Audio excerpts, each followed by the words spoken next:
We're going to start with product liability. Okay. How many theories of liability are there? How many different theories of liability are there? Okay, so you may have a specific or you may have a general question. The specific question may ask you directly about a specific theory of liability.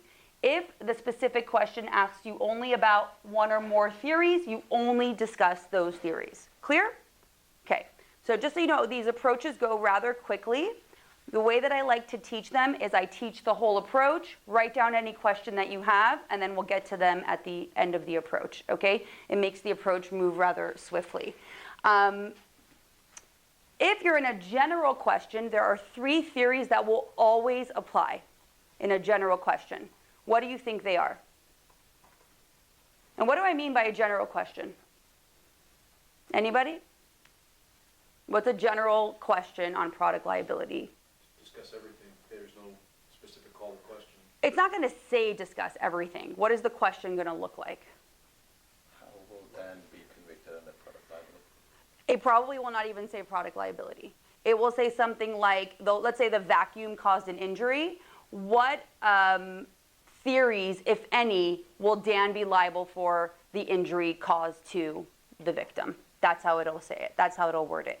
So it's not going to give you the categorical tort area that you're in, okay? Typically, the general question is very broad, and you're going to have to know I'm in a product liability question. So you go to your theory, and you basically hit 3 theories in every single general product liability question. They will always be at issue. Negligence is one of them. Strict product liability is another one. What do you think the third is? Implied warranty. There you go. Implied warranty. It's implied, right? So it's always kind of just there. So those are your 3 main theories of liability in a general question. Now, even when they test specific questions, they usually ask about at least the first 2. Negligence and strict product liability, those are typically the big ones, right? Those are the big ones they're asking for. So this and everything in torts is extremely elemental, right? So this is pure memorization. So I would definitely write this. And what I do with these approaches, just so you know in class, in your materials you have this full-blown approach. What I'm doing on the board in these classes is I'm giving you your checklist. This is your memorization checklist. So I'm condensing the approach for you even more. Do I want you to obviously know all the rules contained in here? Of course, okay? But this is more where you can memorize from just this.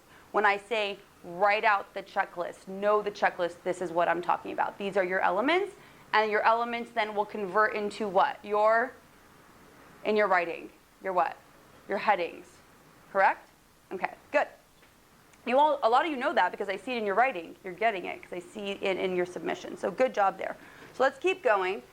So let's go through every single theory of liability, and I'm going to kind of break it down for you, okay? Liability based on intent. This is a highly missed theory. This is a theory that is based typically on the battery within torts. It's the same elements of battery. So you literally just go to battery in the long outline, and you would IRAC the elements of battery here. What type of facts are we looking for? Well, obviously we're looking for intentional facts, right? Either a significant intent or a knowledge that some type of substantial harm was likely to occur. That is what we are looking for here. It's usually not so evident, but I'm going to give you the general scheme. Typically it's like some type of touching was involved. Now remember, with battery, the touching can be indirect.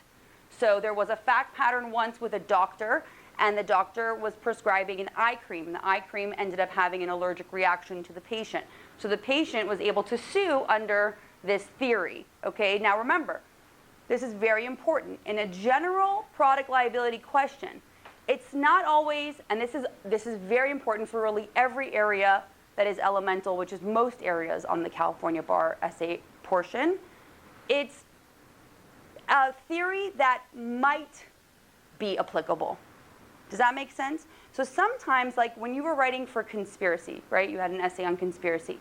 Who missed the conspiracy, right? There was a conspiracy issue that a lot of people missed if you haven't reviewed your grading feedback yet, because they saw that there was an agreement, but maybe they didn't see that there was an overt act, or vice versa. So you're already starting to issue spot and you go, conspiracy is not going to be met. But remember what the question is asking you. What theories, if any, may? It's not saying must, it's not saying shall, it's saying may. So attorney applicants do this a lot, where they jump the gun and go, this is never going to apply, okay? Hi. This is never going to come to fruition. This cause of action is never going to be met. I still want you to put it down in a general question. Is everyone clear on that yardstick there? Yes? Okay, good. Hi, welcome. What's your name? Hi, nice to meet you. That's your stuff. Okay. All right.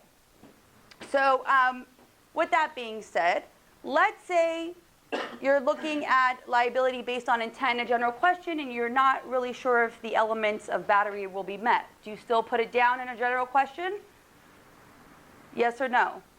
If you're pretty sure it's like 50-50, yes. So the rule of thumb is 50-50, you put it down.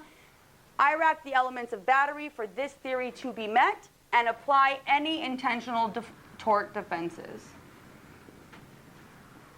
Any questions on that theory? Pretty straightforward. Now, it's a small theory, but again, it's overlooked a lot. So look for any type of harmful or offensive touching, direct or indirect. And this theory may apply. Yes? It's not related to Tor, but so we actually did the question in 2004 and said what theory or theories. Mm-hmm. And there are a lot of questions that actually go by these. Theory or theory. Is it a rule that's possibly going to be at least two theories in the question? Yes. So in a general question, so the question for online applicants is if it says theory or theories, meaning it could be just one or it could be more than one. So it could be just intent, or it could be intent, strict product liability, implied warranty, more than one. Okay? So it could be more than that. All right, let's keep going. Liability based on negligence. So you make a heading, liability for negligence. And what do you need there? Let's go through the approach. So turn to page 204 in volume 1.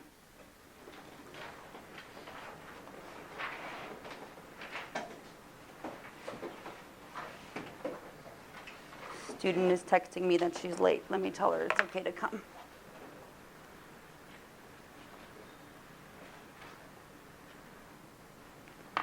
Okay.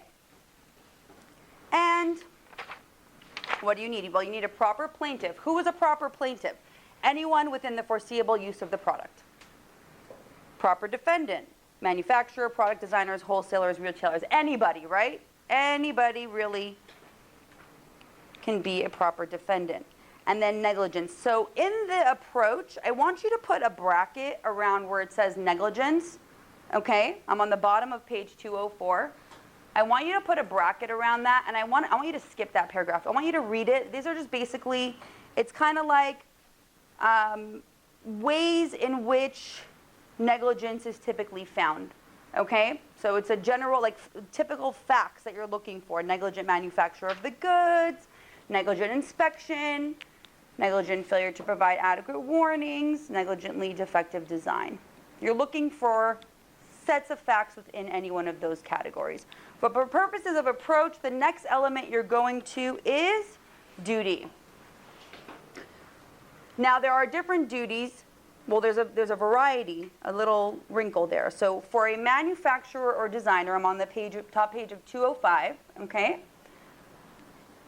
Must act as a reasonable manufacturer or designer would act in the same or similar circumstance in designing and manufacturing the product. Now this is important. They also have a duty to inspect, discover, and correct defects, which a reasonable inspection would reveal. This also includes a duty to warn if the product is unavoidably unsafe. Yes, you do have to memorize this paragraph. And by the way, this area is due to come up.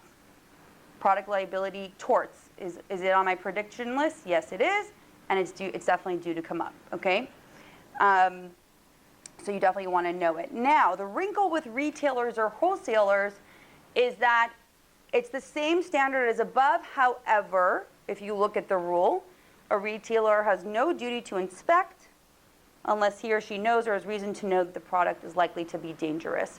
And I think that that makes sense, right? Just logically. You wouldn't put, I don't think that the law would be fair to impute a duty on a retailer to inspect all the goods coming into their shop. Yes? See, I'm confused on that because I did an MBE where a bicycle shop sold a bicycle with defective brakes. And I said, oh, no, the retailer doesn't have the duty. And they said that they did. It was weird. I don't know. Send me that's like a wrinkle. I don't know. I have to see the It question. was weird. And I got I'm the same thing, did the same thing. yeah, I'm like, yeah, too, yeah. Well, remember though, well, let's not confuse you more, but the California bar is not always, let's say the approach in the essays and then the MBE, sometimes, very rarely will you see some mislaw over there, just in terms of the way the MBEs are tested, okay?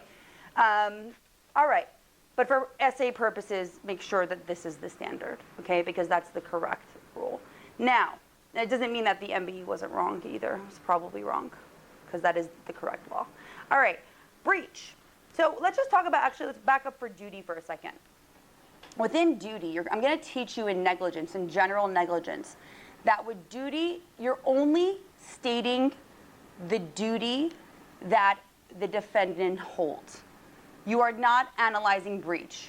A lot of applicants make the mistake to state the duty and then also go into whether or not the duty was upheld, okay, within the duty heading. Everyone following me?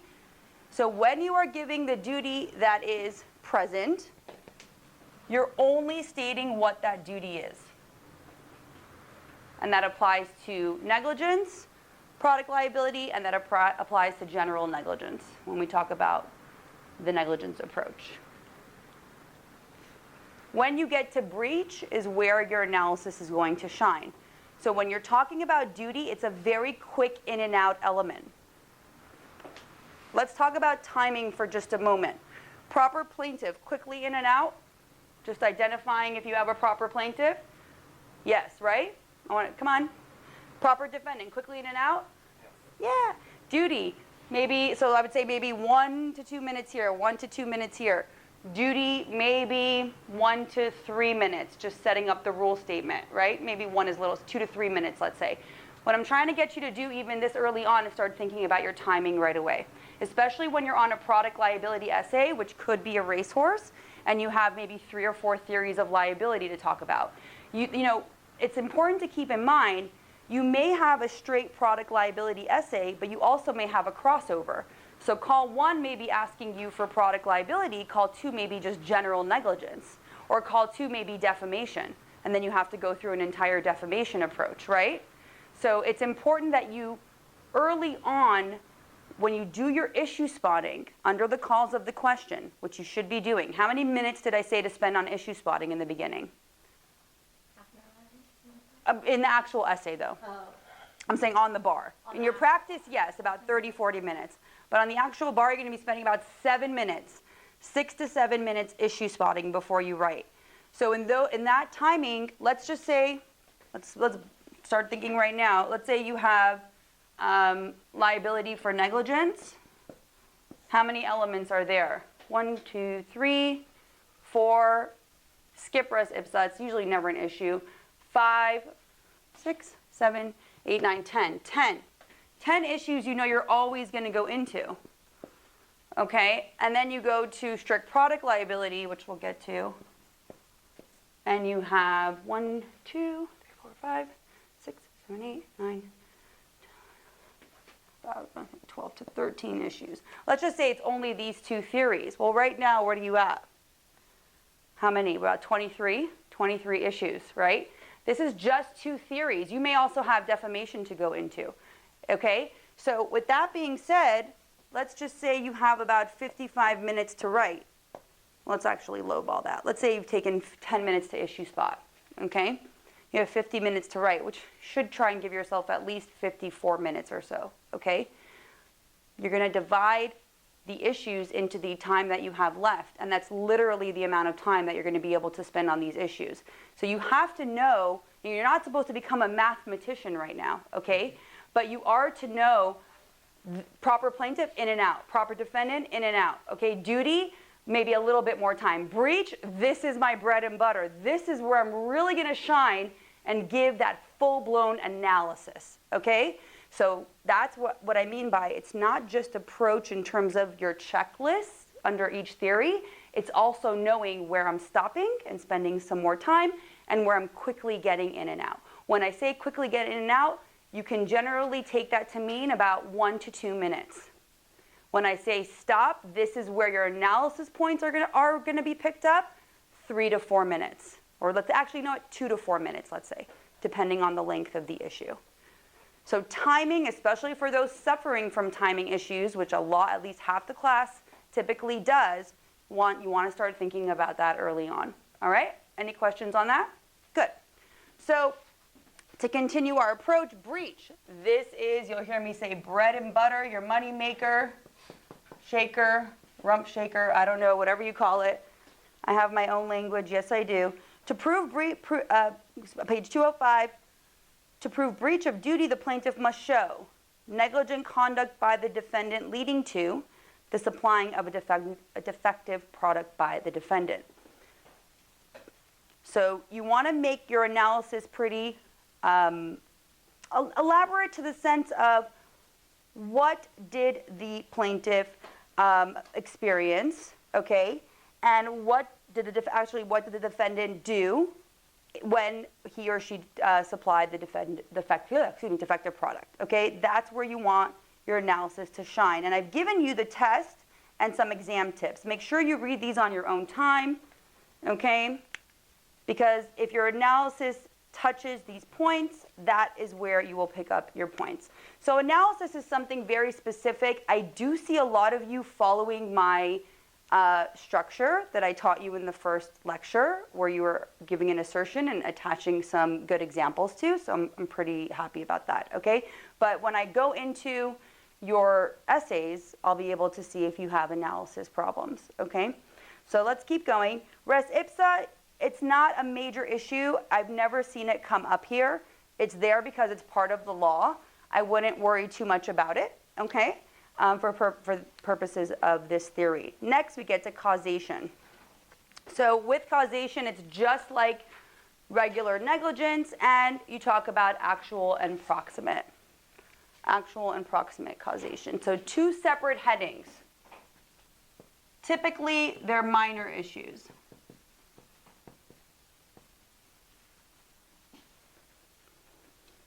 Same rule statements from your negligence approach here for actual and proximate causation.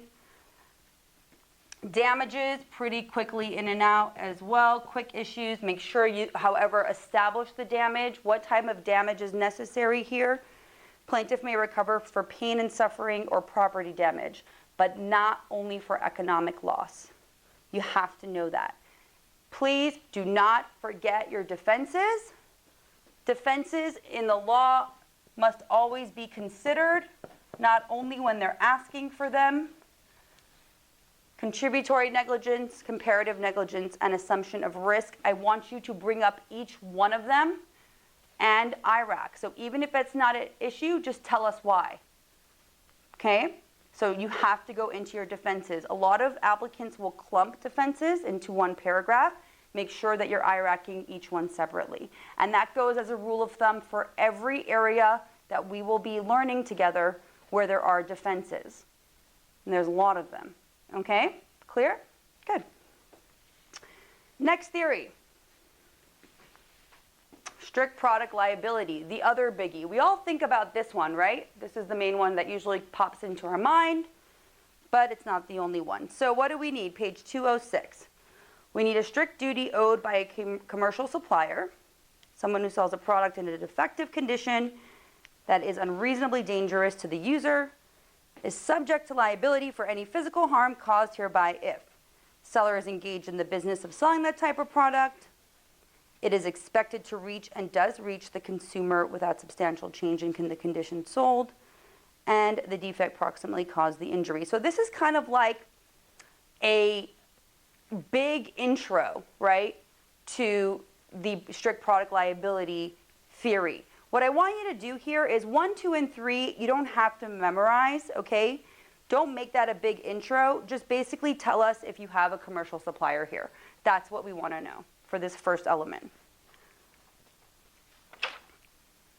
So if you turn to page 207 on top, you can put a bracket. Basically, I'm majorly simplifying this for you. So you can put a kind of parentheses, and there will be times where I will tell you to skip the intro, is my point, okay? When we have an elemental area, because this tends to be a racehorse, go right into plaintiff must prove the defendant is the commercial supplier on the top of page 207. That is where you will begin. Who places a product on the market which is in a defective condition, unreasonably dangerous to users, consumers, or bystanders. So that's the first element. You will establish that you have a duty owed by a commercial supplier. What do you think? Quickly in and out here, or are you going to spend some time? Quick. Product not substantially altered. Well, this could or could not be a major issue, just depending on the facts. So if from the time that the product left the manufacturer, it has changed in some form, this now becomes a major issue. Everyone got that? However, if it has not changed in any form, it's a minor issue. So it depends on the facts. So it's very important to keep something in mind. When I'm talking to you about all of these issues, okay, and there are a lot of them, right? When I'm talking to you about them and I'm saying this will always be major, there are a lot of times I do have this glass ball based on my knowledge of all these areas and the way they test. I can say, yes, this will always be major. Every time this issue comes up, they want you to give a counter argument here, okay? They want you to weigh both sides. They want you to be elaborate. They want you to always bring something up. There are times I can definitely do that. There are other times, however, where it's solely based on the facts. So the facts are going to tell you if something is major or minor, and this is our first real example of that. Okay? So if the facts put the issue into an area where it's gray, right, that's where you have to look at both sides. Okay? Because what do you think the plaintiff is going to argue here?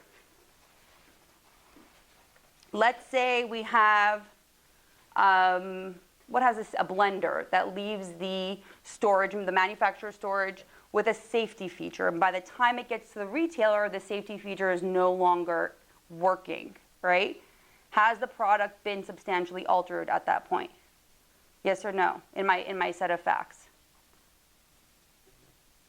Yes or no? Well, what is the well, we always start with the standard, right? So don't just say yes. Let's look at the standard.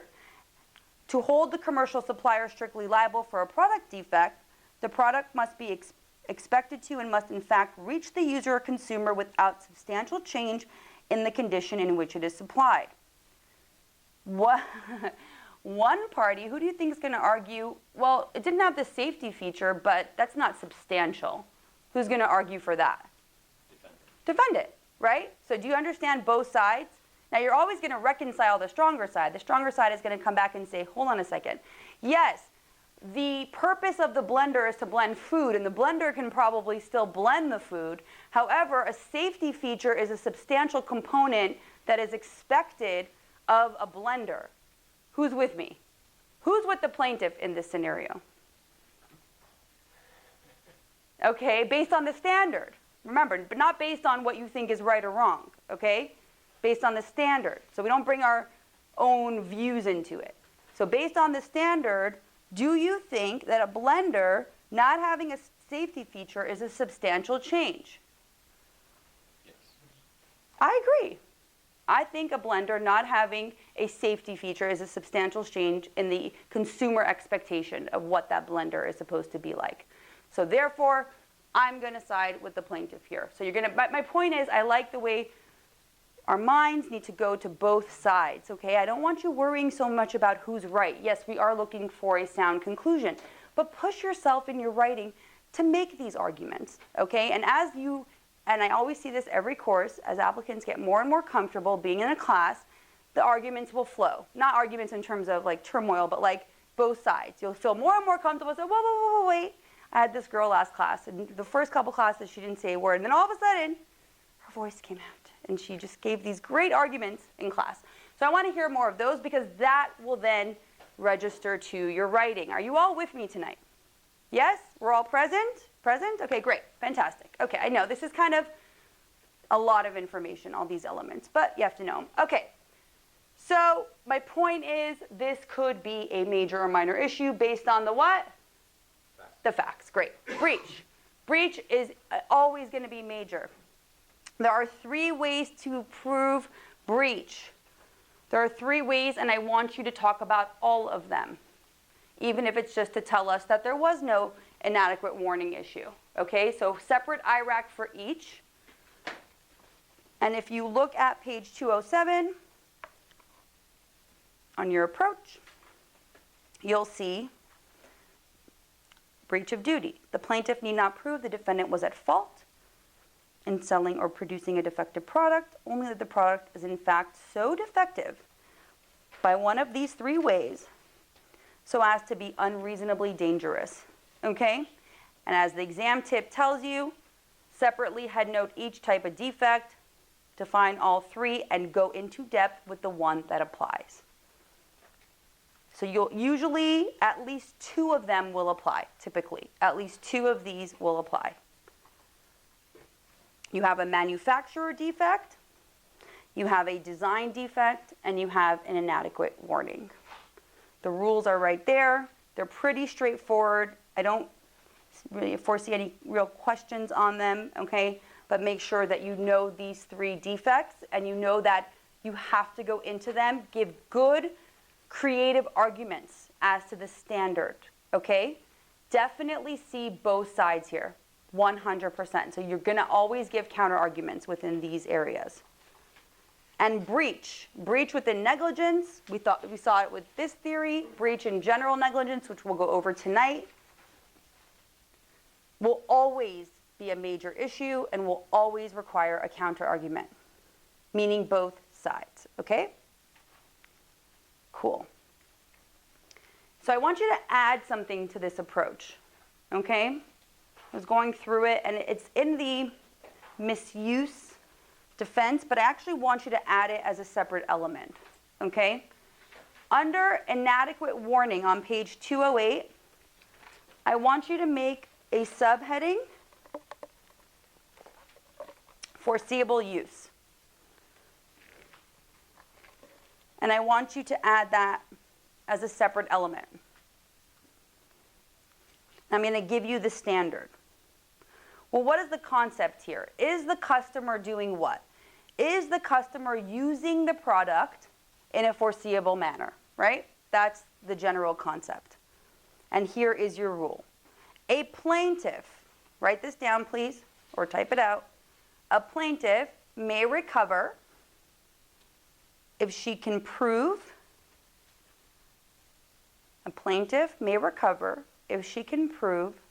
that her use was foreseeable,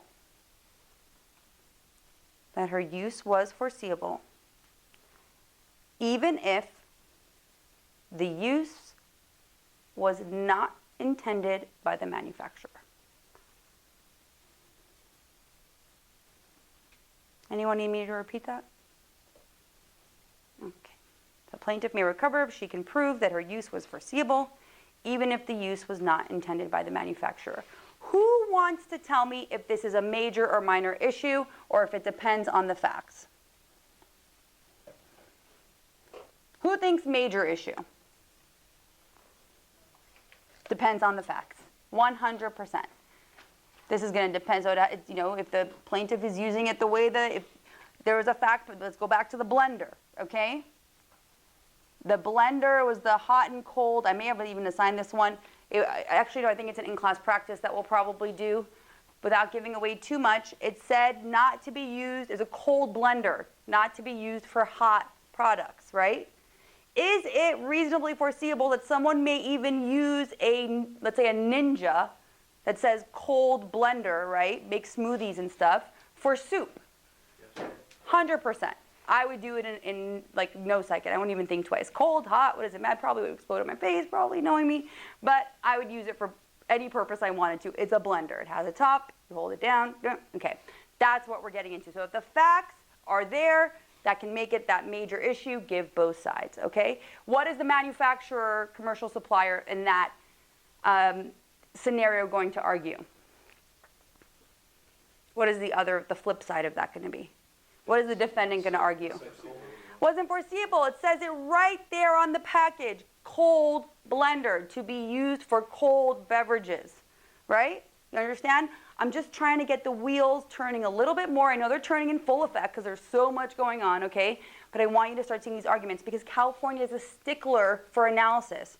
And if you really want to shine, and I think why my applicants all these years have done so well on the writing is because you really got to push the limit on the analysis. Now, this doesn't mean writing a novel, okay? It means making some good, commonsensical arguments based on the standard, okay? And knowing when to go into both sides and reconcile at the end the stronger position, okay? So bring it home to the stronger position in your conclusion. So how are we going to do that? Use of good transition words, right? That's key. And getting comfortable with it. But again, it's something you have to practice. Some people are naturally good at it, but most need to practice. Let's keep going. So we're going to add foreseeable use as an element. And we're going to go then into causation. We have actual and proximate causation. Now, by now, are you going to, if you've already gone into a negligence theory, are you going to short form actual and proximate causation for strict product liability? So what do I mean by short form? Eventually, I'm going to say it and you're just going to know. But I mean, you're going to skip the rule. You're not going to repeat rules, right? You're going to still keep your actual heading, proximate causation heading, but go right into the analysis conclusion. And if you look at enough, there aren't too many, but if you look at enough product liability essay answers over the last 20 years, you'll see that at times, it's literally heading and a sentence, right? Especially as it gets to the last theory of liability, because people are just short forming all over the place. So again, if you've discussed the rule above, you don't need to repeat it. Okay, good. So it's the same causation standard as here. Same rules. Damages, defensive. Next, express warranty. What is an express warranty? Can someone give me an example?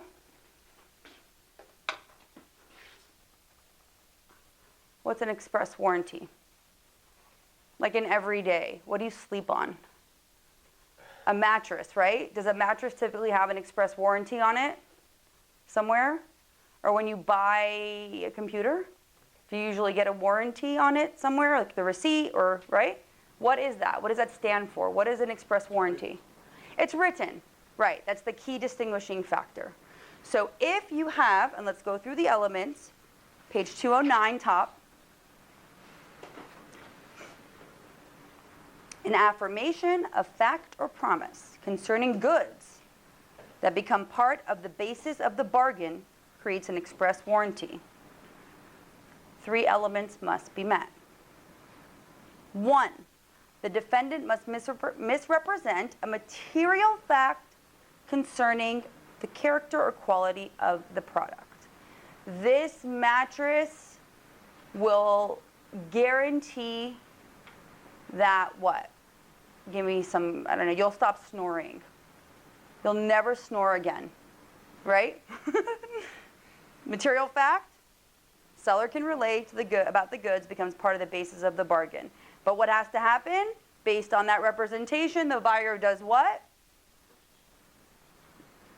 Justifiably relies on that representation. Well, made to the public, that's usually easy in and out. So I would really establish that material fact. What was the material fact concerning the quality of the product that was made? So that's also kind of like duty. You're just establishing what the material fact was. I wouldn't spend too much time there. Getting into that it was made. But to be clear, the express warranty is in writing like a warranty that you think of. It's a writing, And- yes. And it's also just advertising. Advertisement is a perfect example, but a written one, yes. But a written, Yes, both are equivalent for. 100%, yeah. Made to the public that you justifiably rely on, yes. So last element, any consumer or bystander can sue, and privity is not required. the plaintiff must justifiably rely on the representation which influenced the transaction. That is your major issue here. So you really want to establish some type of communication. They have to give you facts. Don't make up facts. Justifiable reliance is a hard element to prove in the law. It's kind of like intent. It's not an easy, straightforward element to prove. You've got to really establish that based on that representation, we all shop, okay? Sometimes too much. Not talking about me at all. But we may buy something and the seller may advertise something, or there may be something in writing, but it really may not be the basis of why we ended up buying the good. Does that make sense? Huh? Puffery. Mere puffery, right. So really establish that the representation was why the consumer purchased the good. Okay? Everyone clear on that? Implied warranty as your next. We're going to speed this up a little bit. We have a lot to cover. Implied warranty. This is your other major theory. A commercial seller, page 209, is liable to an ultimate user if the product fails to satisfy the covenant of fitness for the intended purpose. If the product fails to live up to either merchantability of fitness or for a particular use, the warranty is breached and the product is defective. So it's either or, by the way, right? It's either or for this theory. One, so basically, if the product fails to live up to the merchantability, that's one element. That's one way to prove this theory, right? Everyone with me? So what's the standard there? That'll make it clear. Refers to page 209, excuse me, whether the goods are of average acceptable quality and are generally fit for the ordinary purpose for which the goods are used. Someone give me an example of that. Whether the goods are of average acceptable quality and are generally fit for the ordinary purpose for which the goods are used. Buying a shoe. Buying a shoe. You're going to walk in the shoe, right? Okay. You know what? My son actually bought a pair of shoes the other day, and they had a hole in them. Merchantable or not? Yes or no? No. Now, how does that tie in with fitness for a particular use? Arises when the seller knows or has reason to know the particular purpose for which the goods are required, and the buyer is relying on the seller's skill in selecting the goods. What's the difference there? Relying on the seller's skill, like the hydraulic oil case, like you specified. What was the hydraulic oil case? It's a famous case they made us read where the guy wanted a particular type of oil, and they even called the engineers, and he totally relied on that seller's expertise, and it broke his machine. Okay, so let's tie it back into the standard. How did the seller know in your example, what was the particular purpose for which the goods were going to be used? In your example. For the purpose he specified for his machine. For his machine. So the oil was going to be used to have the machine work. So the seller knew about that. Okay? And two, the buyer relied on the seller's skill in selecting the good. Totally. So what we're looking for here is, thank you for that example, what we're looking for here is typically a very specific type of good. Typically it's something that is not, think of like, you remember that, I don't know if you remember that tomato case, the Tabor tomato. Does anyone remember that fact pattern, right? That horrible Borelli fact pattern. But if you don't, it's okay, don't worry about it. It's basically the knowledge here of the seller. That's the key distinguishing factor, okay? And damages, defenses at the end. So just make sure, and it's kind of hard when you're just seeing the rule here. When you write for this area, you'll see how the law applies to the facts, okay? It's a good rule of thumb to bring up both of these, okay? So as a rule of thumb, I'm going to have you bring up both the merchantability and the fitness for a particular use. Either standard can prove the breach of an implied warranty. So if either standard is met, you can prove the breach of the implied warranty. Make sure you go into quick damage and then defenses. Now, by this third theory, or whatever, fourth, fifth theory, you probably have already analyzed, right, the defenses to death at this point. So you're really short forming it at that time, quickly in and out. So I would say, let's say you're in a general product liability essay and you've gone through negligence and strict product liability, and then you have the implied. Do a really good job with the defenses in the first two theories, and then in the latter ones, just start getting quickly in and out of the defenses, okay? Because you already have known if those defenses apply. It's the same set of facts. And by the way, on the bar in your analysis, it's okay to repeat the same set of facts for different issues. There's no such thing as bad writing with repetition here, like it generally would be. All right, so to wrap this up, we have misrepresentation of fact. Page 210, this is somewhat of a long theory. Liability for misrepresentation may arise when a representation by the seller about a product, so don't confuse this with general misrepresentation in torts, where it's more like seller-buyer for like real property, okay? This is still within the gamut of a product, okay? Induces reliance by the buyer. For a plaintiff to recover, she must plead misrepresentation of a material fact, intend to induce reliance on a particular buyer, and then there has to be justifiable reliance that occurs. Material fact. It's a fact concerning the quality, nature, or appropriate use of the product on which a normal buyer may be expected to rely. Puffing and statements of opinion will not suffice. Intent, there has to be an intent to induce reliance. The defendant must have intended to induce reliance of the buyer or a class of persons to which the buyer belongs in a particular transaction. Justifiable reliance, there is no liability if the misrepresentation is not known or does not influence the transaction. That's what we were talking about before. And here the reliance has to be a substantial factor. So it's very related to the express warranty, okay?